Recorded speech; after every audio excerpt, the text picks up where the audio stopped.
Hey guys, it's Chris, and ready for some We Are Live action coming up real quick. I just got to tell you about some people that make the show and all of our fun events possible. Come out. We got $1,000 karaoke challenge this 3rd, 5th, 10th, and 12th of March. Very excited about that. Jack Daniel's Tennessee Apple is helping us put that on. It's going to be held at 1860s Saloon in the game room. So come out. You can win $1,000. It's free to enter. You can sign up online through the Facebook event. Come out, hang out. It'll be a blast. Other things happening. March 28th, Jack Daniel's Tennessee Whiskey making target practice workouts. A very fun event. If you've never been, it's our signature comedy show. I'll be hosting that. We've got 8 comics plus 1 comic opening up, our friend Jovan Bibbs. You're going to see some great matchups where people roast pop culture topics. Oh man, St. Louis, bunch of different stuff, and in the finals, the comics have to roast each other. So always a good time. You can get tickets through Metro Tix. Just search out Target Practice.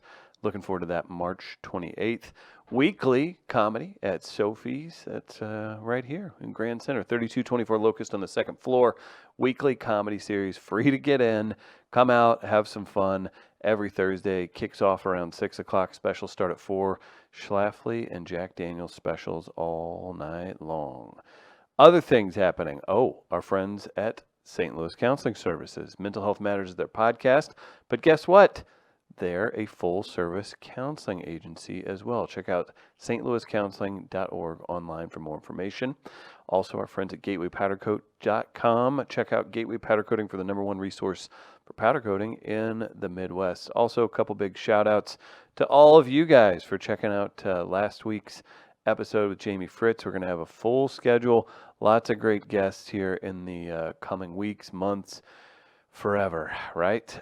So be sure to support all those who support us, and big thanks to Tech Electronics for the studio love, and plenty to get to, but enjoy the show.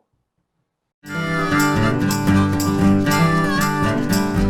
are live, live, live. We are live, live, live. We are live, live, live. We are live.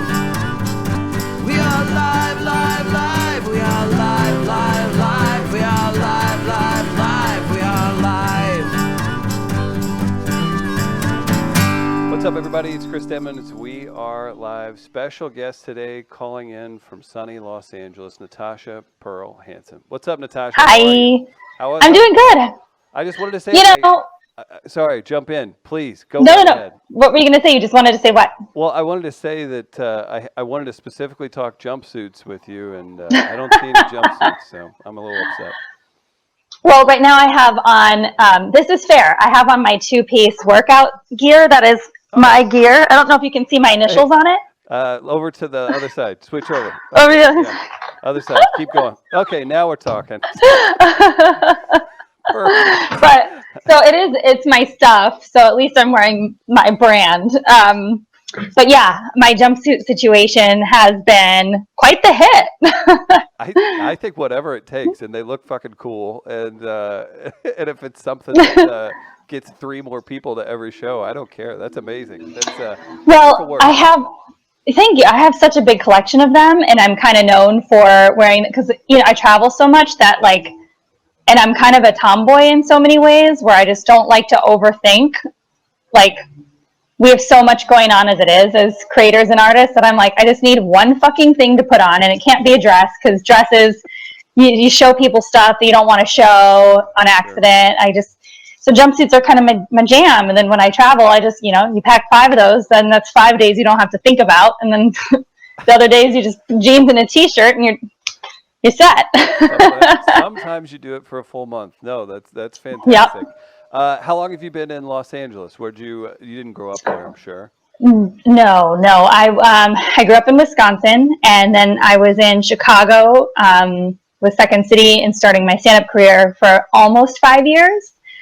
And then I moved to LA in August of 2011, so coming up on 9 years. Isn't that crazy? I bet it feels like yesterday too, right? I don't even know how to look at time anymore. I really don't. I mean, time is just bullshit. I mean, I know you. I know you through Instagram, so I can't speak that highly of Uh-huh. it. But you seem to have maintained your Midwestern soul. I hope to God the vampires the vampires haven't gotten you in Los Angeles. No, But I'm not at sure all. I'm sure you get together with Chicago folks or Midwest folks in LA enough, or at least you can kind of give each other the nod whenever you're out there. Like it's funny, isn't it? Like you stick out like in the things you take for We granted when you stick go to the out. Midwest. Yeah, I think it's funny. I was just saying that I had recorded my episode 99 of my podcast today with Paul Elia, Very nice. and he's a great comic out here, just a really good guy. He's from Detroit. My last 6 podcast guests, without even realizing it, are comics that I just love, and they are all from the Midwest, which I don't end up finding out until I'm like sitting down with them and asking them questions about their life, which we don't do at shows. Um, so yeah, I'm just like I naturally gravitate towards people that have that like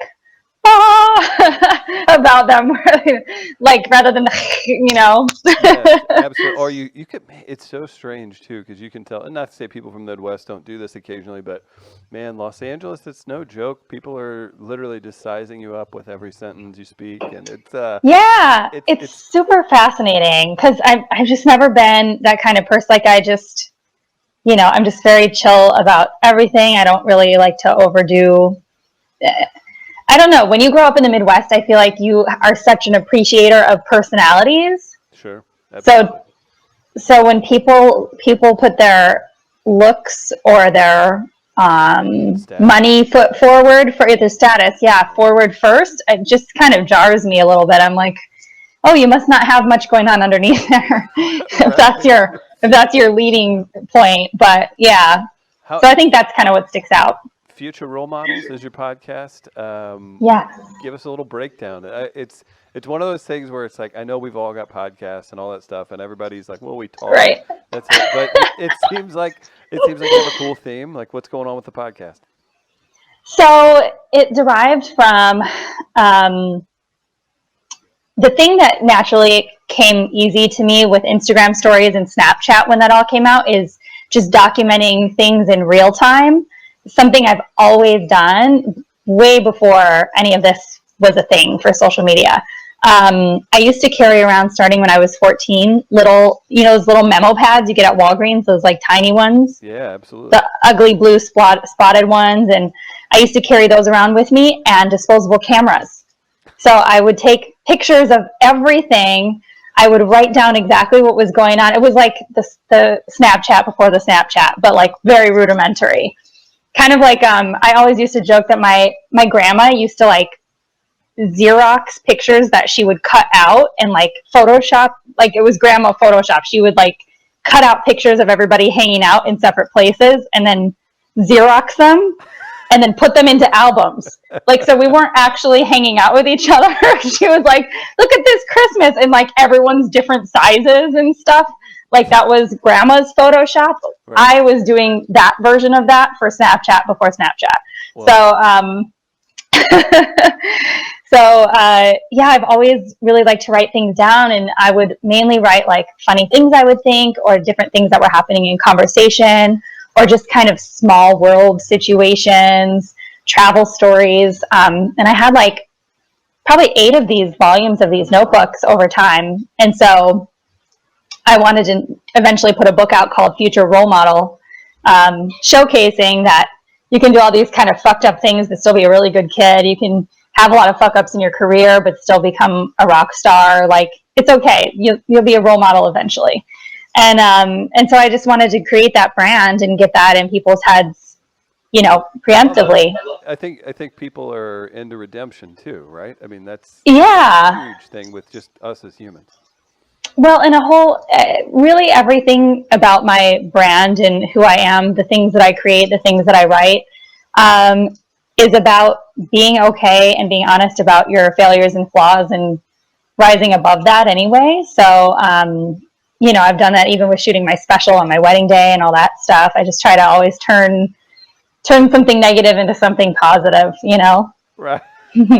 Let's talk about that. I may have seen that, and I'm not. It didn't click in my head. So you shot your comedy special on your wedding day.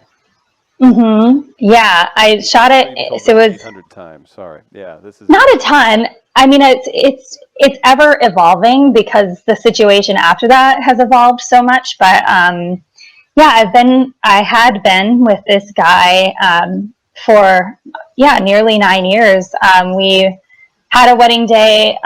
We were engaged for 2.5 years. We just broke up officially in January, but we had a very rocky 2 years of our engagement, 2.5 years. Wait, like this Um, January? yeah, yeah, it's fresh. We're still living in the same house, but he's out of town right now, so it's like it Oh, is thanks so for doing the hard. show today. No, no, no, it's okay. Honestly, like I tell people, like I have a pretty gut wrenching cry like once a day, but then I just go about my day. Like it doesn't. I'm not the type of person that lets like shit really debilitate me. If I feel it coming, I just deal with it and I do it in my own quiet time. And I don't do it in the middle of the grocery store or like get drunk and do it at a bar. I just do it at my house. And then I go about my day. I think it'll help. I think it'll help the views if for some Twitter and Instagram clips. If you could just break down like mid conversation here, is that Probably not that no? hard to do, actually. Yeah. That's not. All kidding aside, I'm sorry to hear that, but thank you for sharing. I mean, it's Well, no, I mean, here's the thing. People go through a lot of really hard times in their life all the time. I think the reason why it's hard for most people to deal with it is they don't have a creative outlet. We are lucky to have outlets and platforms to be able to speak about things, but also we feel like we can't share those things.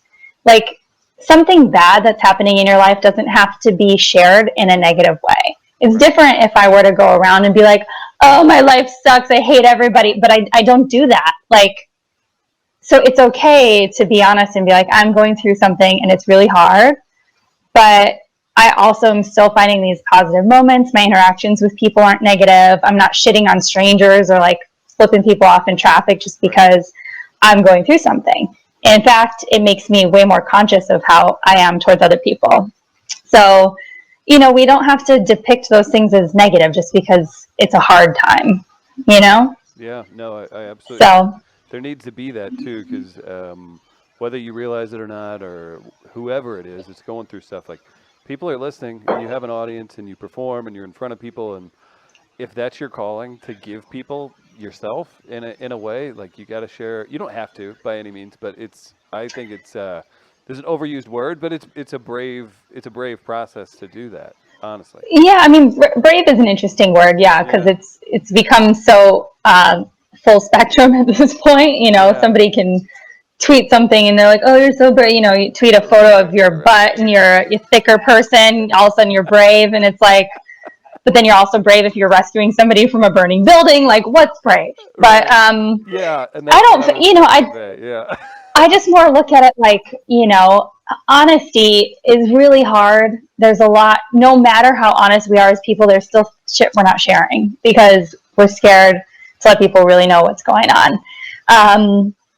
But the more I've opened up about these tough things, which I try to do on stage with like a lot of positivity, it's not like, I'm not like a dark, even if it's something dark that I'm talking about. And I get so many reactions afterwards, people that come up and talk to me and are like, man, I went through this, or I'm going through this. And, I mean, why are we doing this if it's not for that? But with the wedding day, when we decided we weren't going to get married, we were in a contract with the wedding venue, obviously, and we couldn't change it. So I was like, hell no, if I'm going to just dump 10 G's into a venue and not do something with it. Where So I was like, I'm either going to. in LA? It was in Madison, Wisconsin. Oh, in Madison. Oh no. Which is where I grew up, where all my friends are. So I was thinking to myself, I'm like, I want to get this off my chest. Everyone still has this date kind of on their calendar.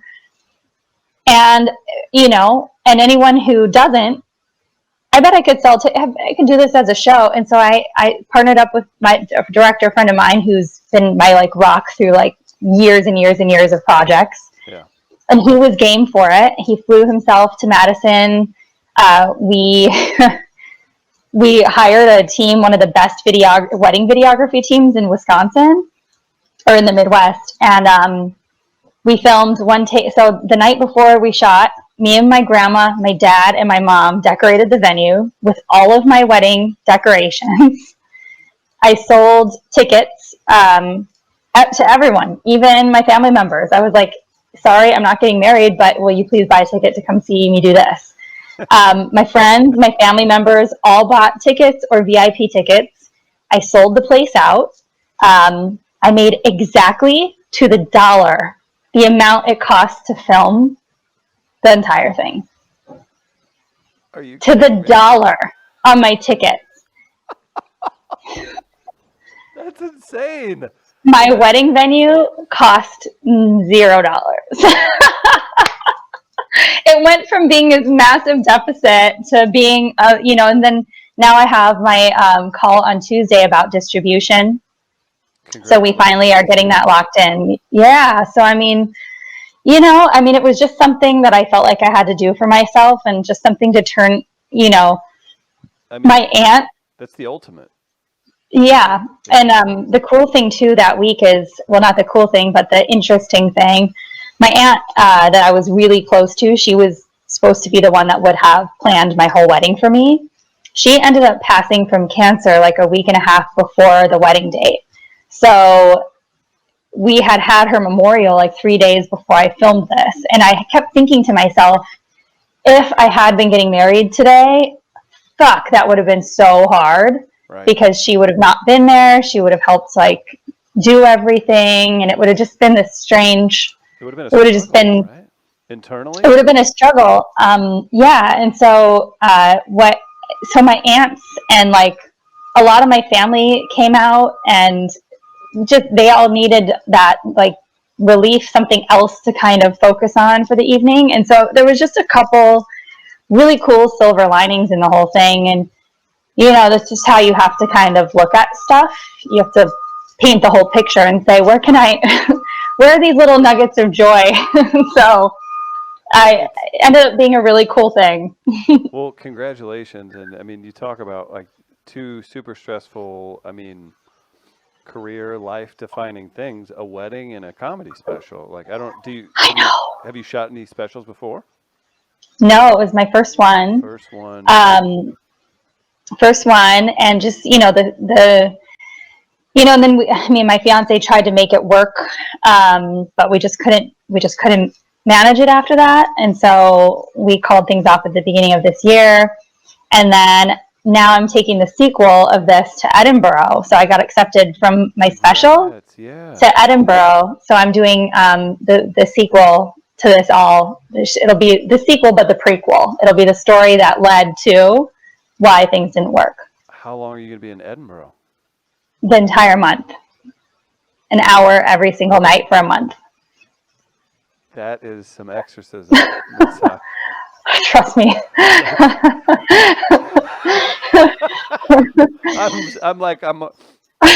That is so, Edinburgh is this amazing, for people listening, or if you don't know, it's theater, it's one-man shows, one-woman shows, it's any type of performance you can think of, and it's in every venue possible, and it's just madness creatively. Madness. And to do an hour of stand-up specifically on that, it's going to be pretty guttural, but I'm excited for it. You, right?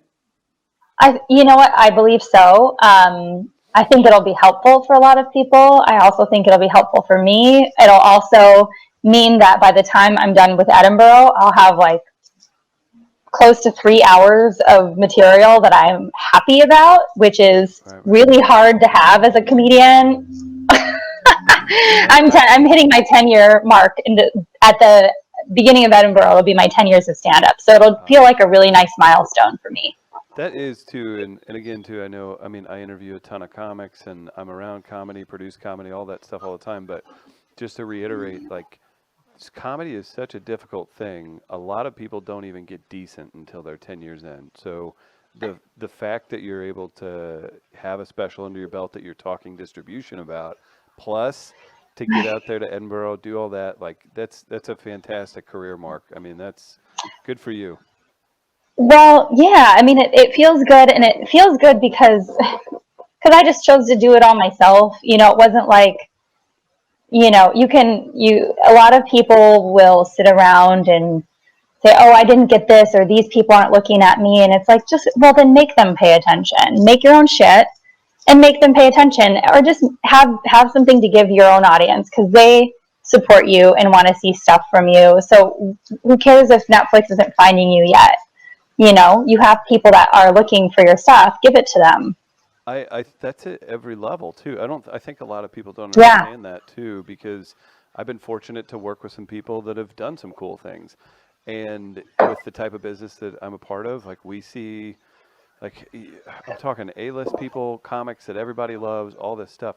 It's interesting to me that if you don't have that attitude that, okay, I have to just do it, not do it yourself. You just have to keep moving. You have to keep creating. You have to keep pushing forward, because I'm telling you, if you're listening to this and you're hearing Natasha's credentials and what she's trying to build for, there are people with 20, 30 years of stand-up experience with TV credits and all those other things that still every day are thinking of ways that they can get ahead, thinking of ways that they can move forward, because it doesn't stop. Like, I think people think when you're at a certain level, or if you're technically a millionaire, or like if you do these things, that you kind of just coast and it's handed to you. No, you're grinding. You're up against people younger than you, older than you, better than you, whatever it is. It's crazy. So even the Netflix thing is super interesting to me too, because now the people that were sitting back going, well, Netflix, blah, blah, blah. You could have been out there cutting up your clips and going to YouTube, and now everybody's doing that, right? Like it's an insane process that if you don't love what you're doing, then it's the wrong business to be in.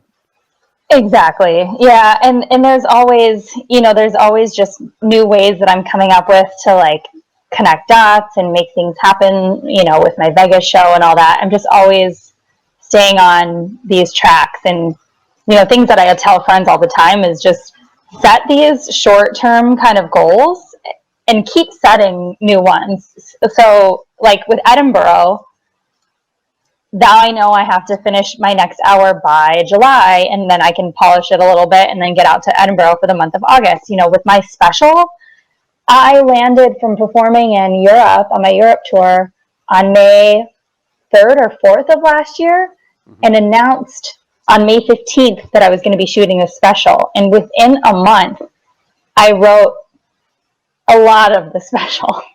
Are you serious? And hustled and polished it. Yes, I landed from Europe. I have a really great following and base in the island of St. Croix. So I immediately landed, booked a trip to St. Croix, sold out there, and did a test run. Yeah. Don't gloss over St. Croix. I know.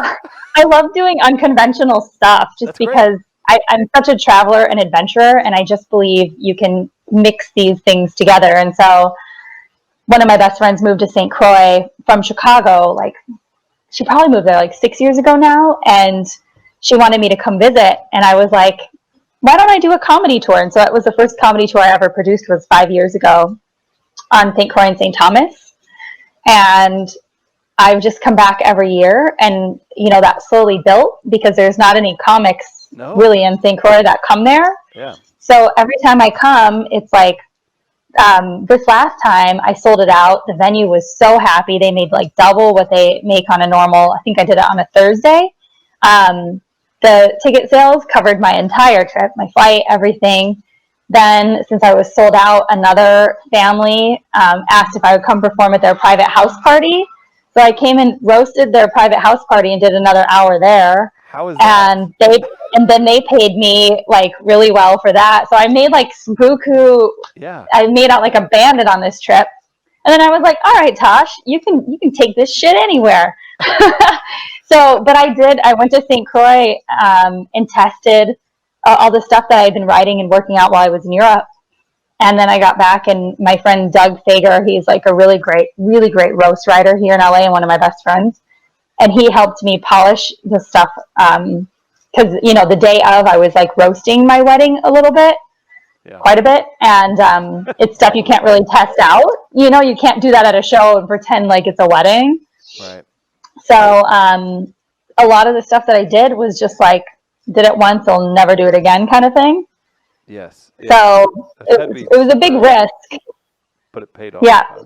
Yeah. Yeah. But I mean, I announced it a month out and then got it all figured out and set up in a month. And so whenever I say I'm going to do something, I just am like, all right, you said it out loud. Now you got to do it. And then it just puts a fire into my ass and I just figure it out. I don't know how I'm going to pull off Edinburgh, but then come August 30th, I'll be like, holy fuck, I just did that. Yeah. So I'm going to figure it out. I don't know how yet, but it'll be fine. Yes, that's the right attitude. I think you're going to come away with like 400 stories of the people, and I'm sure you'll see a bunch of shows yourself. So being immersed in that festival is going to be huge for you, I'm sure. Well, that's amazing. Yeah. So, and again, we don't have to talk anything crazy, but for distribution, I always find this to be super interesting. So are you looking to push this special to a Netflix? Like, is that the high mark? I know everybody's kind of in the game. You comedy dynamics, you could do an audio thing. Like, where are you looking? Yeah. So I'm open to talk about all this stuff because it has been fucking hard. When you create your own thing, it's great. You have a finished product, but because a Netflix didn't get behind it and produce it, and they don't have like rights to it or whatever, the complications there are very strange. There's certain middlemen that you have to go through in order to get something sold to a Netflix or a Hulu or an Amazon. And what does a sale really mean? Because unless you have a big name, it's not like they're going to be like, oh yeah, I'm going to give you $100,000 for this. It's just to know how to value something is difficult. We were trying to go to Amazon because Amazon is, I have a couple other series that I'm trying to pitch off of the special. Yeah. And I could see them living in the Amazon world. You're an actor also. Mm-hmm. I mean, yeah, so that's huge. Yeah, to be able to have that flexibility within, if you're like within a brand, like they'd be like, oh, we did well with this. Ooh, we could do something over here too. Yeah, and I write and I produce as well. So I mean, I have a lot to offer when it comes to stuff like that. But I'm also realistic. I've worked in the industry for a long time, and I know you can't just be like, I'm going to run my own show, and somebody's just going to hand you one. So I mean, I know these things. So I've partnered with really great people. My director is amazing. He's worked on all like the hit shows. And even he's working on the second season of Dirty John right now, and he can't directly go to Hulu and be like, give me that. It just doesn't work like that. I wish it was that easy. We're like on the lot every day. I'm like, oh, I could just walk over there. Why can't I just walk to the buildings right? Hey guys, buy this shit. People like when you go home, maybe not your family. Maybe your family isn't unrealistic, but friends, people like that. And this is all levels. Once again, I guarantee you, when somebody goes home, they're like, "Well, why don't you call? Why don't you call your friend?" Yeah. Oh, my mom. Yeah. Yeah. Well, you just so Netflix isn't one of my. I'm like, yeah. Well, and I'm also realistic in the sense that like this is my first special. Yeah. I can't compete in a Netflix vein right now. I just. Well, the goal would be you hope maybe it sells more tickets on the road, right? Like you would think. Yeah, I want exposure. I want people to. I want the story to be done justice. Right. That's another. What a great point to an already super sensitive, hard thing for comics to do. You added massive emotional ties, and you did it yourself too. So you're probably going to be maybe a little more particular about how it's out there.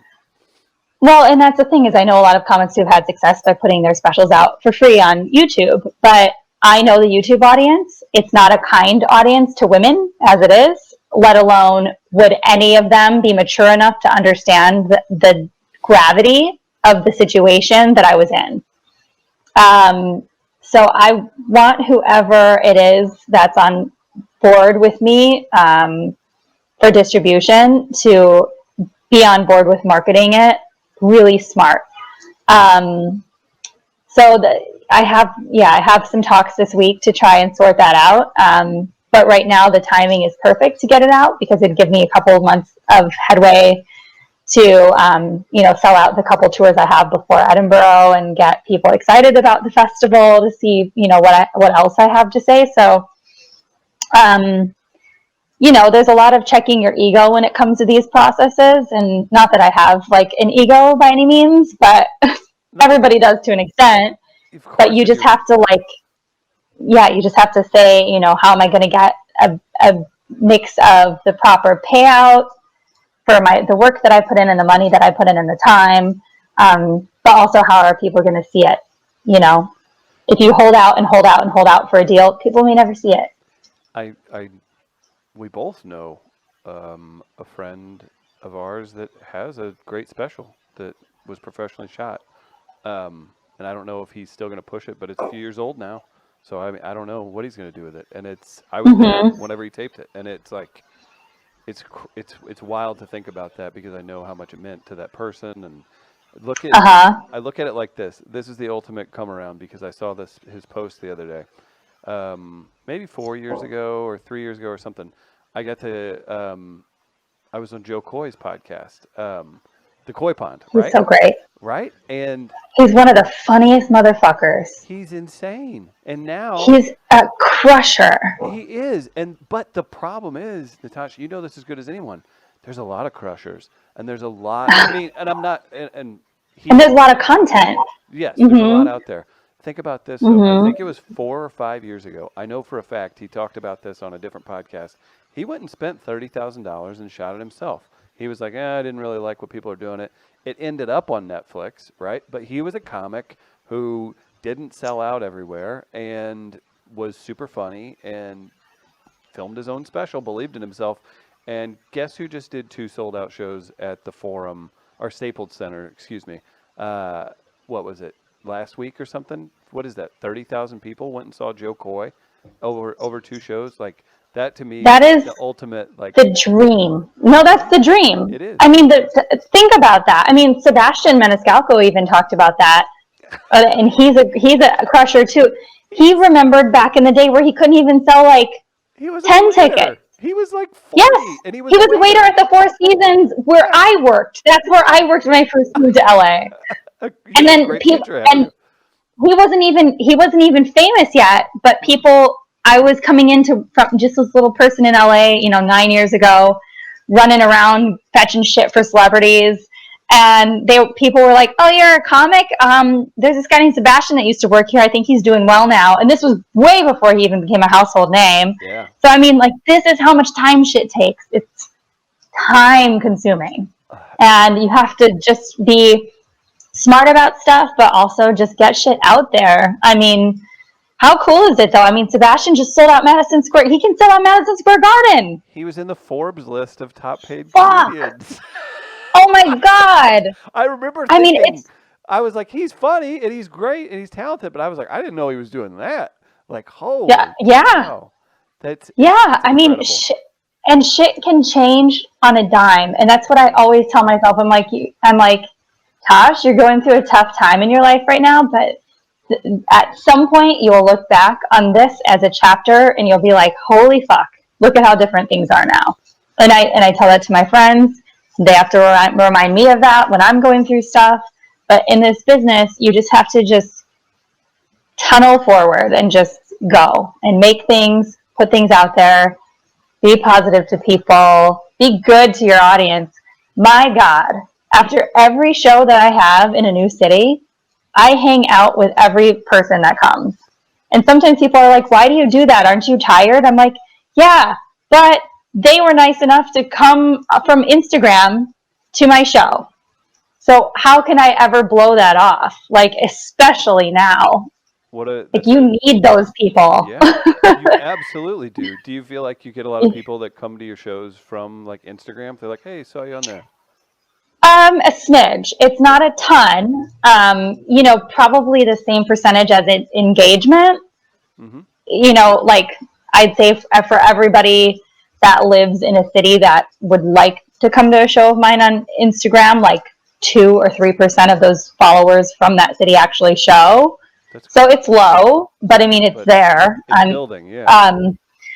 But, And in DC, for example, I just performed there. I had no idea how I would sell headlining in DC.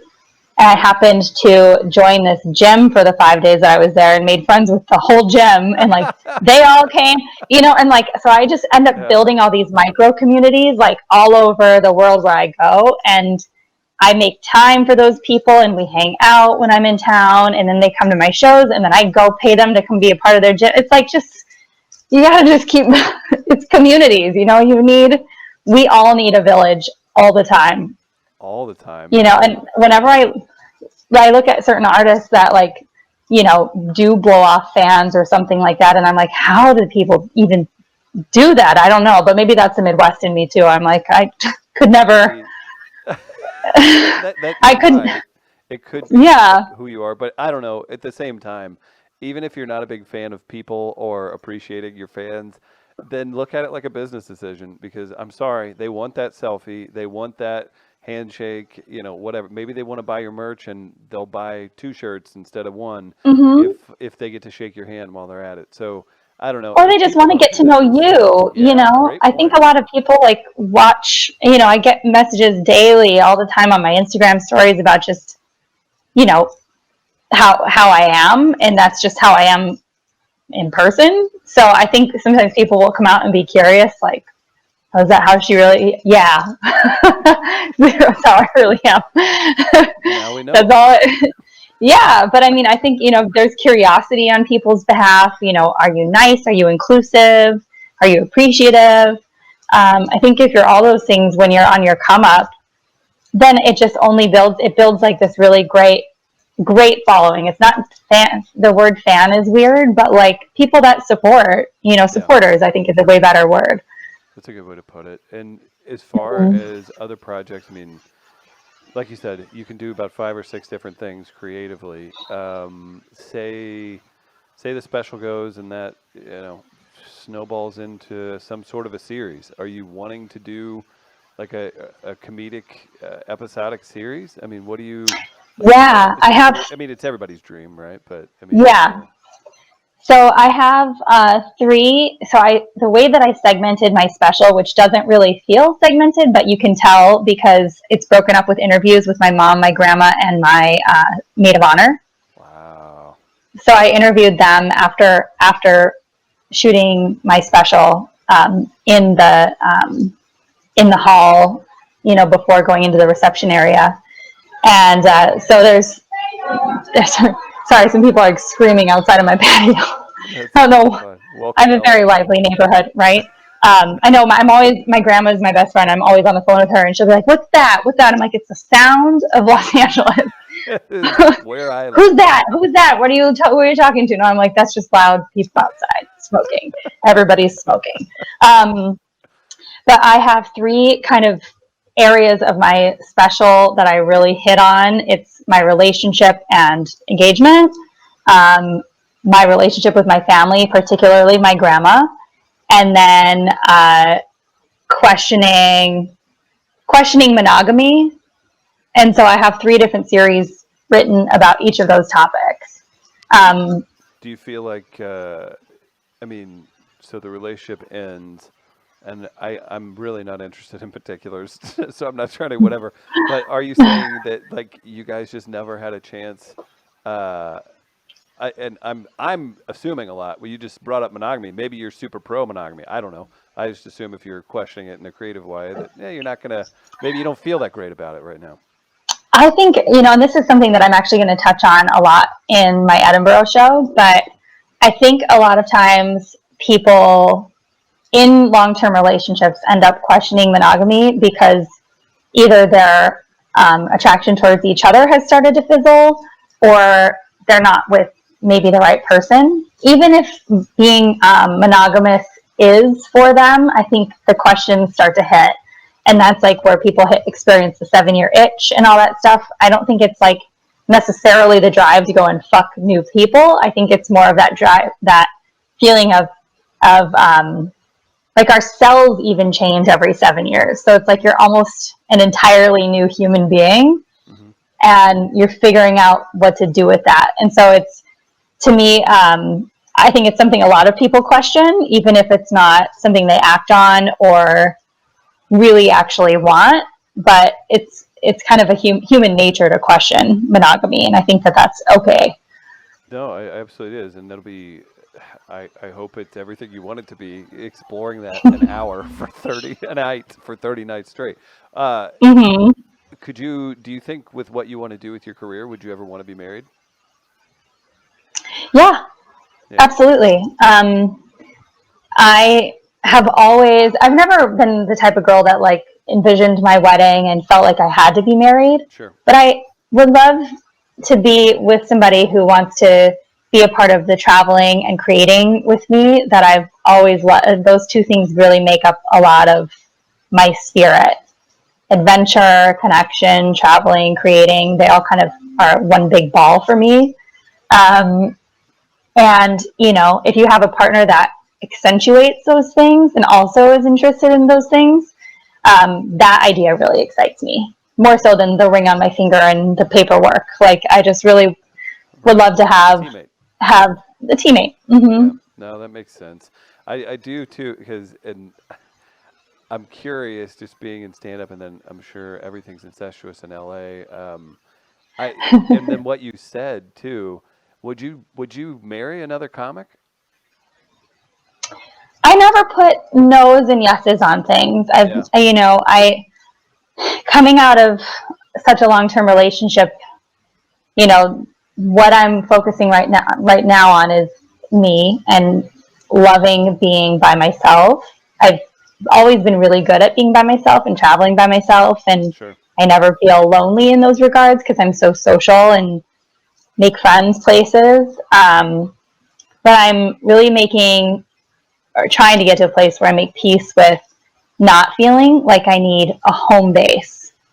Like everyone needs a home base, but for somebody who's not very codependent, you still have a level of that after being with somebody for a long time. And so there's a lot of growth that happens with change. And, you know, um, part of that is me just not putting too much pressure on myself for like who I should or should not end up with in the future. I mean, if it was the right comic, then great. If it's not a comic, then great. I definitely won't end up marrying a banker or something. Yeah, I was Like gonna that's say not. like there are certain things where I'm like, and I mean, you could. Who am I thinking of? You could draw exceptions anywhere, but like, I don't know, man. I think once you kind of talk to another person that's creative or funny or something like that, like you Mhm. need someone that's at worst like open to creativity, because there's just different brain Yeah, functions, honestly. exactly. And then like there's certain marriages that I've seen of my friends that are just that blow me out of the water. That I'm just like, okay, there's definitely you can have a blast with somebody and like fuck with your kids and like just have like a really fun functional family dynamic. And I envision that for myself and whoever that might be. Great. Not in a rush. I do not want to find them tomorrow. I'm Please not don't. desperate. Please don't. I have plenty of options. Yeah, right. I, Yeah, you're like, you I should don't see my need. DMs. Yeah, that's funny. Oh man. Yeah, yeah. The cesspool of dicks flying at your face, I'm sure, is just nothing to scoff at. Once you're, but Yeah. but I'm just at this point, not even interested in that. But I could see. I love creative people. So, Sure. I mean, I could see somebody that was, entertainment adjacent, or entertainment just not in stand up. But Right. I see some stand ups have really amazing marriages and relationships with each other. I'm not blowing that off. I think that's a smart play. You've got a lot building up. It seems like it's really awesome to hear how that's coming out. Like seriously, like it's nice to see people with positivity, and then just really strong outlooks for their own future. So I just wanted to tell you that like that is I didn't not that you don't expect to hear great things from people that are doing fun stuff already, but I just wanted to give you a big show of support. Like that's you've got some great things going, and you have the right Oh, attitude. thank you. Yeah, the I attitude appreciate comes that. with. Yeah, of course. Now, before you go to Edinburgh, you've got a ways to go. You're going to be touring around the Hmm. country more. Give me some before you get out of here. What's the story with Vegas? You have a regular stop there, right? Yeah, so I set that up last year in July. So I landed from shooting my special and then went directly to Vegas to try and work on this deal. But I wanted to grow the Future Role Model brand. And I have so many people that are constantly passing through Vegas. Like every week, I was getting messages from different people all over the world that are like, I'm going to be in Vegas this week. Would you come meet me there? Would you come meet me there? And I was like, oh, I bet I have a market here. I didn't know how big a one, but I'm really honest with venues. I'm not like somebody who blows smoke up my own ass. I'm not like, yeah, I'm going to come in and just like thousands of people are going to come. Right. I found an intimate venue that is really comfortable if there are 30, 40 people in it, but feels really packed if there are 80 or more. Those are good shows. Yeah, and I didn't want to put too much pressure on myself. I wanted it to be like, something manageable. And so me and this hotel GM, I mean, it's a boutique hotel off the strip, and the GM and I are buddies. I mean, he's so fucking cool and easy to work with. We're just like two peas in a pod. I don't know how. I emailed him blindly out of nowhere, and I just was like, hey, I'm Natasha Hansen. You don't know me, but I have this podcast, and I'm trying to grow a brand in Vegas. And, it was the only hotel I emailed. And he happened to have been a manager back in the day at American Comedy Company in San Diego. Yeah, yeah. So he knows a bunch of comics, had heard of my name, and was really cool about it and worked with me. And so I flew out every week for the last 3 months of last year. It was exhausting. But if I hadn't done that, we wouldn't have built what we did. And then we put it on hiatus from December 16th until February. And now we're just going to do it the last Monday of every month.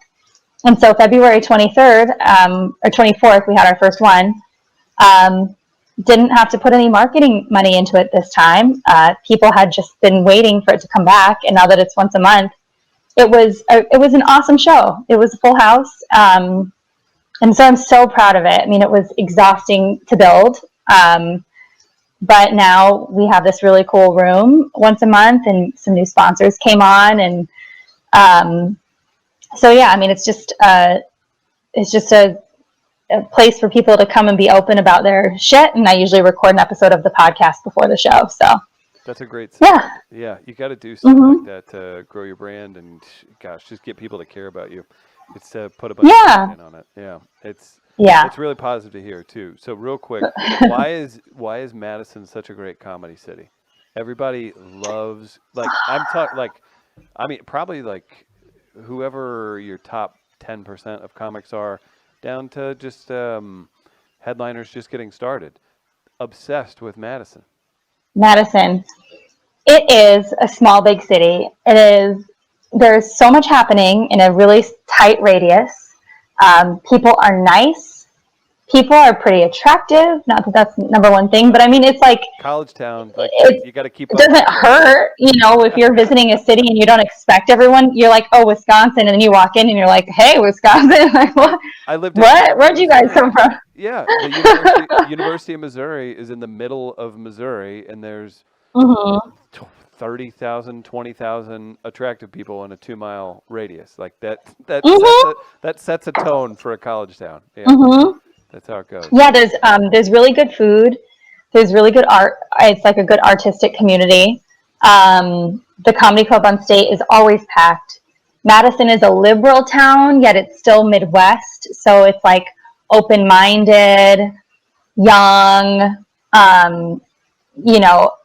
it's just a really good mix of all the things. I mean, I've never had a show that I didn't have a blast at in Madison, not at Comedy on State or just at Christmas. Nate Craig. Do you know Nate Craig?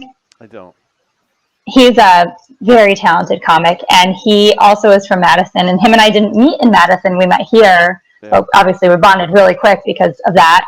So he has a really big following in Madison as well, and he did the Majestic Theater in Madison. It sold the fuck out of it. Holy I mean, Nate Craig's like one of those, like, all of a sudden I'm like, wait, do I know? How crazy is that? You'll be like, "Oh, who's that?" And then you're like, "Oh, they were on Last Comic Standing, and they sell really Yeah. well, and they're super funny." No, I It's mean, he did a Nate Craig and Friends over Christmas. 4 other comics came into the show. I was one of them.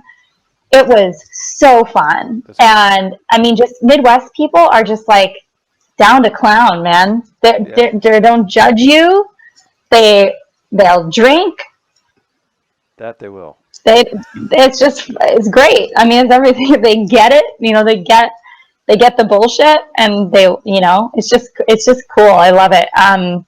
So just a lot of support in that city, I think, for what we do, which is everybody's dream when they go to a new city. Yeah, it absolutely is.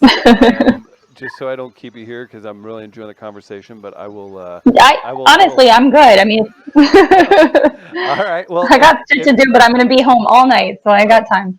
okay. So as far as the LA scene goes, like where are you working in LA?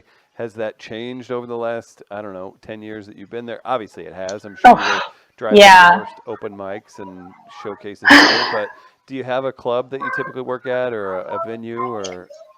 Comedy Store is probably where I'm at the most.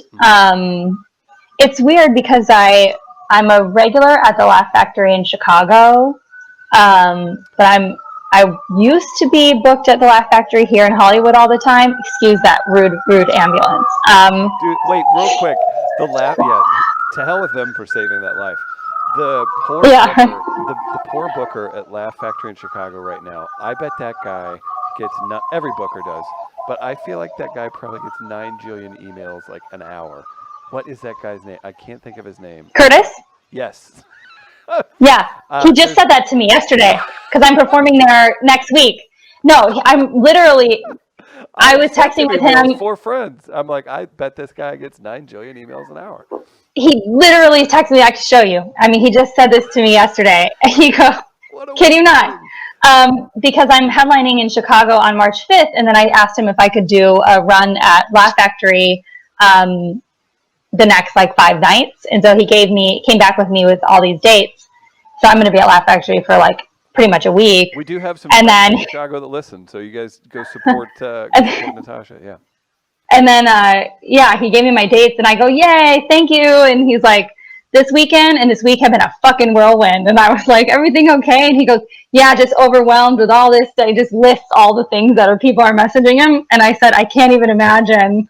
And I said, "I'm sorry to be a part of that mess." And he goes, "No, you're a refreshing breath of air." And I was like, "Uh-huh." I don't even know him, but I know him. You know what I mean? Where I'm like, that's and he's so sweet, but like I have such a bond with Curtis. Like I've been at JFL with him when his dad was sick. We were talking pretty regularly, and so I mean, he's somebody that I actually consider like a friend too. I don't just hit him up for spots.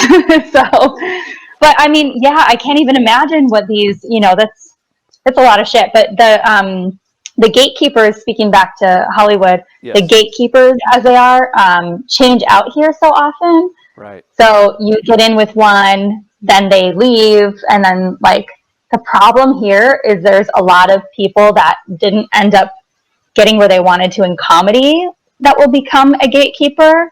Interesting. And then that sucks because they have certain people that they want to like hitch a ride with or something, and they book those people.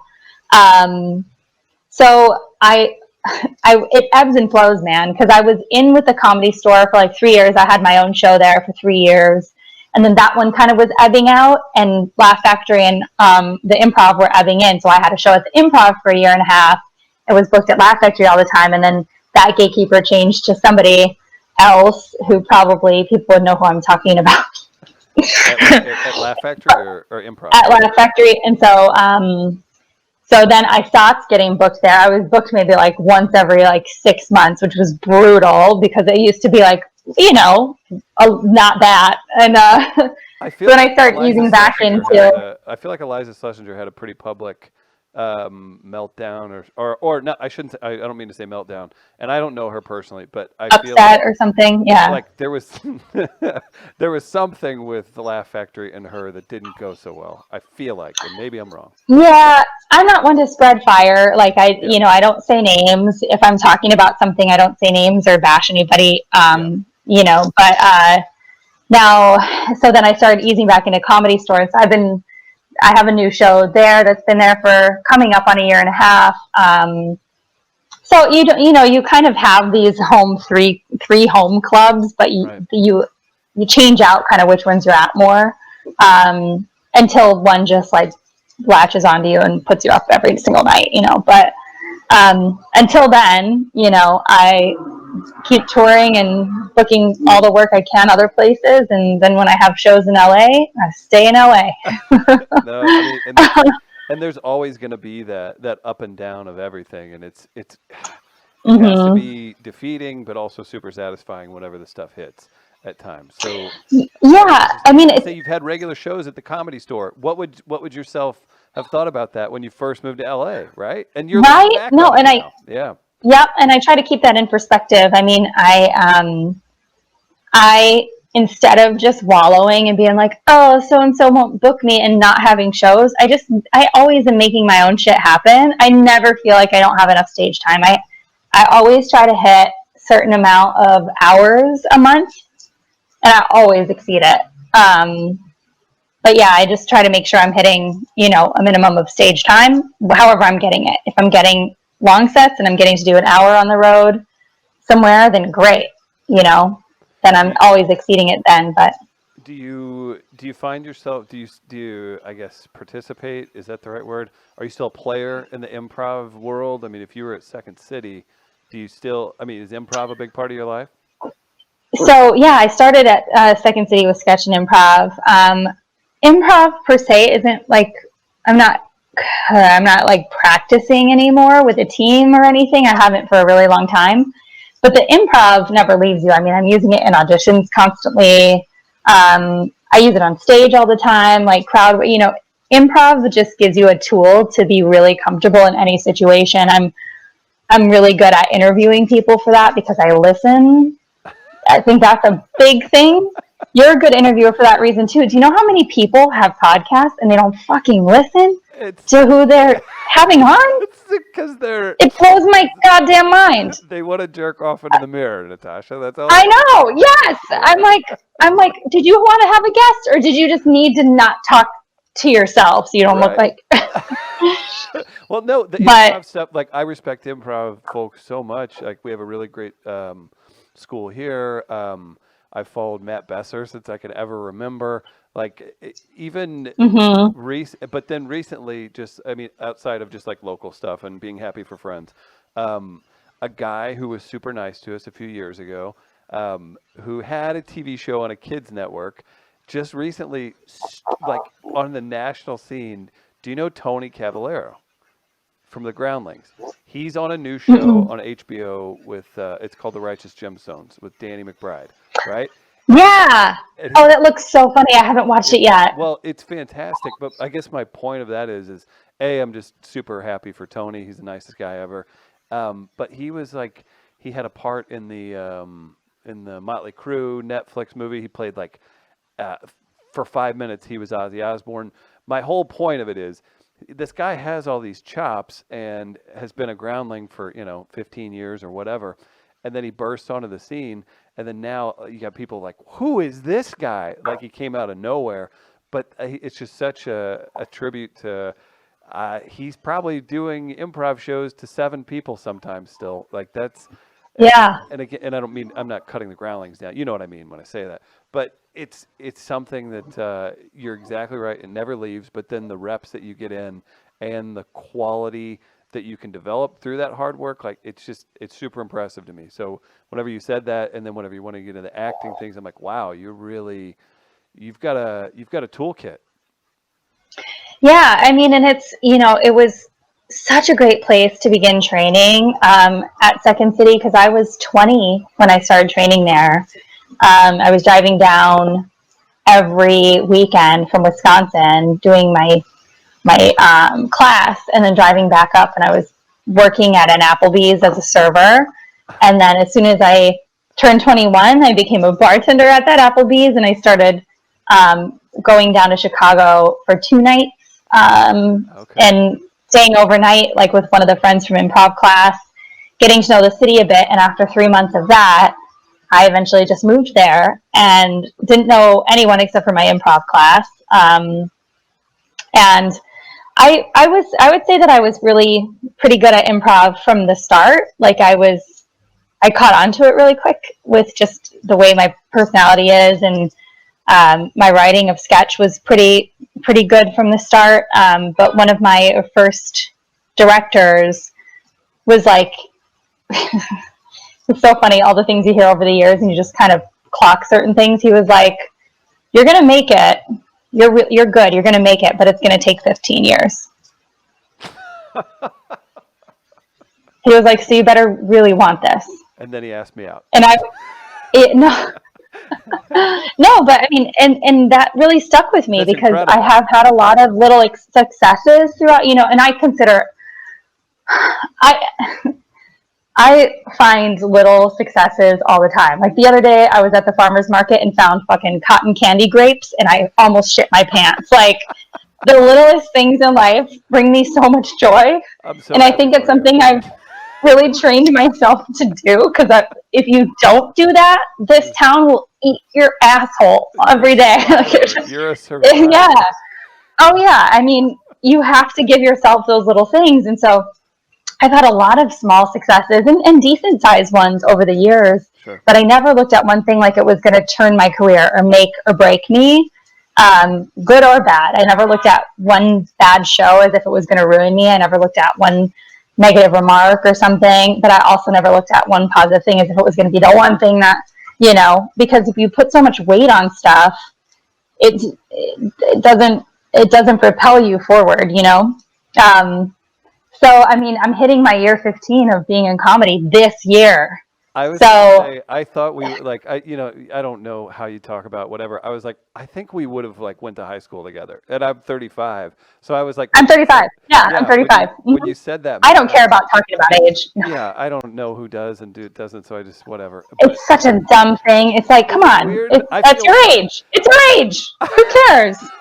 Have you ever had? What am I going to pretend that I haven't lived for these extra 8 years? And Facebook's a thing now. Like, you can't lie within like years. Google. I mean, Google me. My age comes right up. I mean, I've never lied about my age. I don't give a shit.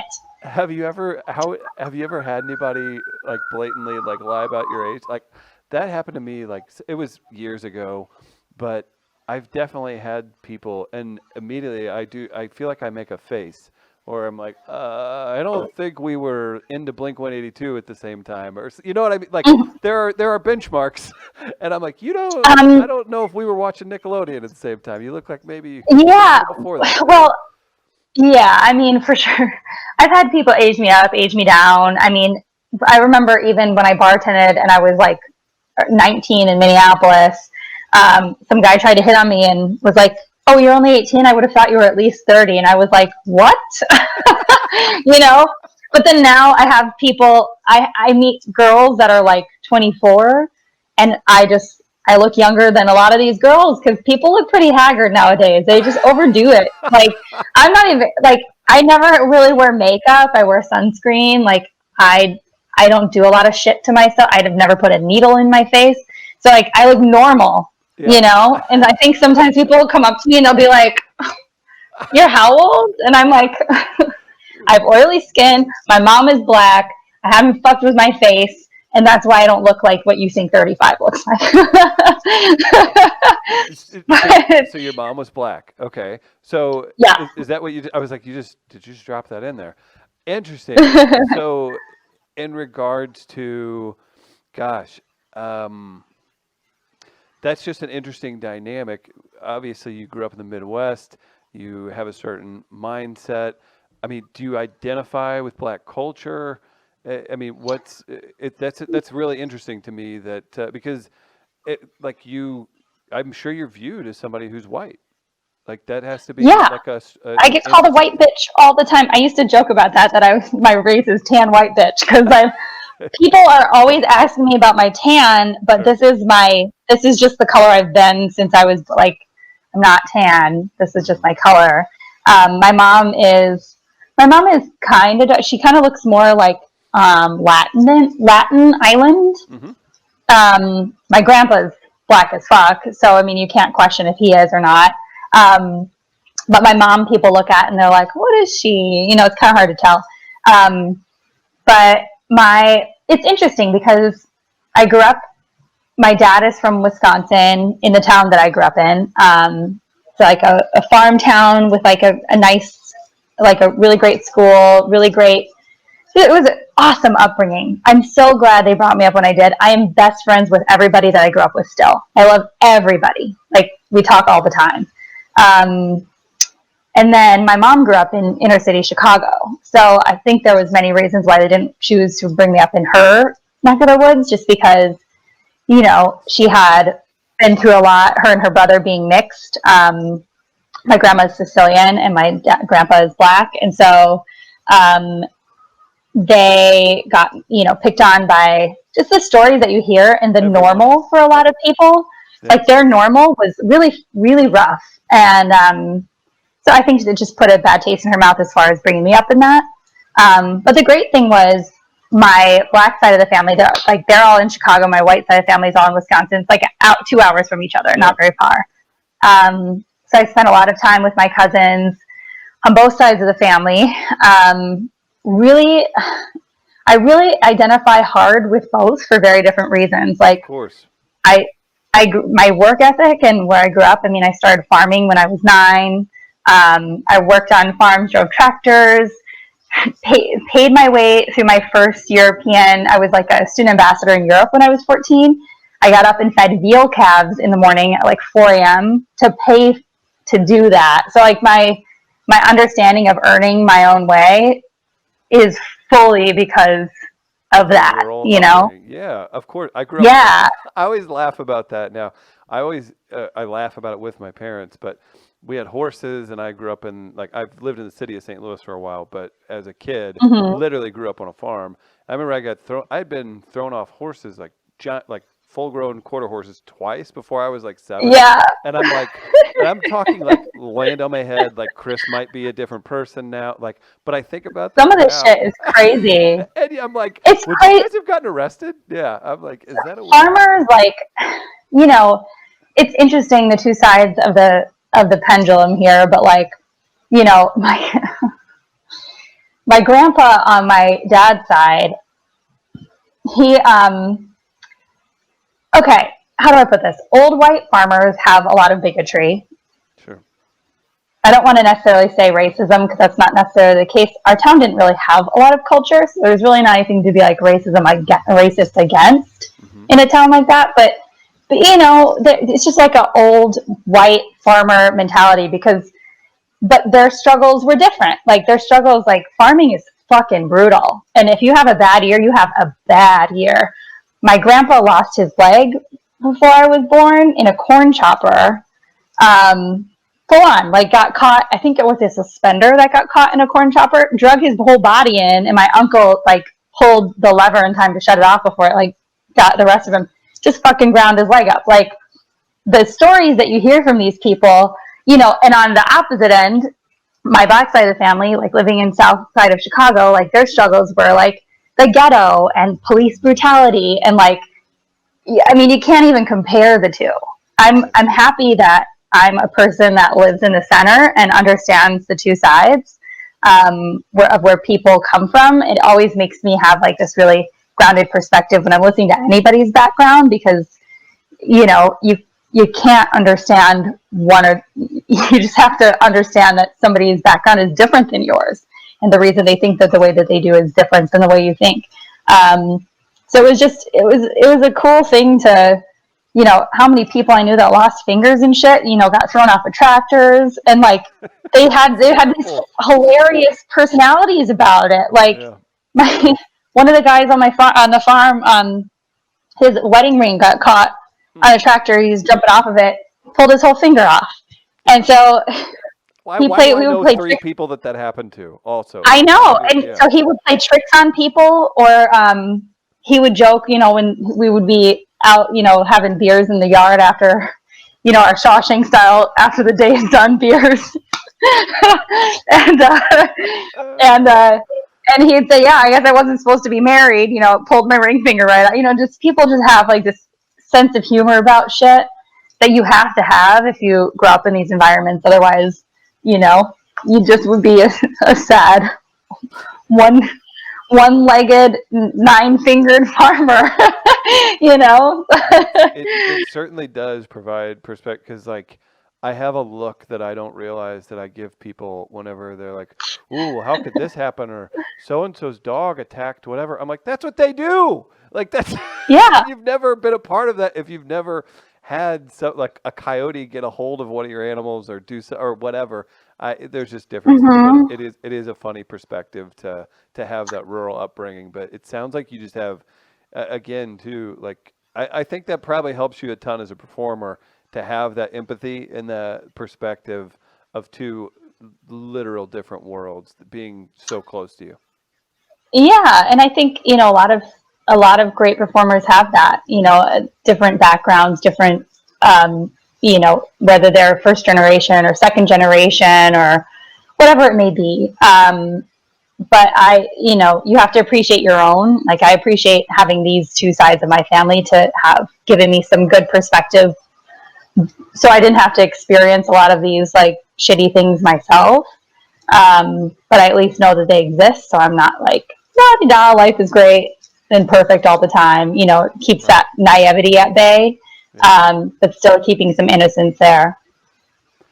I don't know if we can do any better. I honestly, like, we'll have to do this again.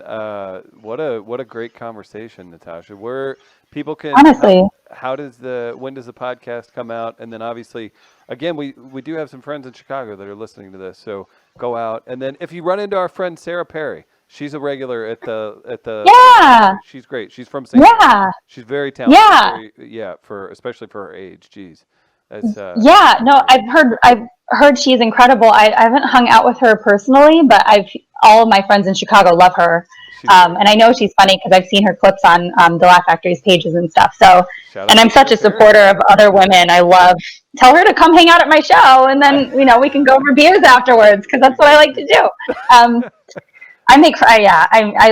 having 2 women on my show that I'm headlining in Chicago that I haven't even met, but I just found their clips on the Laugh Factory page and was like, fuck yeah, these women are fucking awesome. So I'm always loving to collaborate and stuff.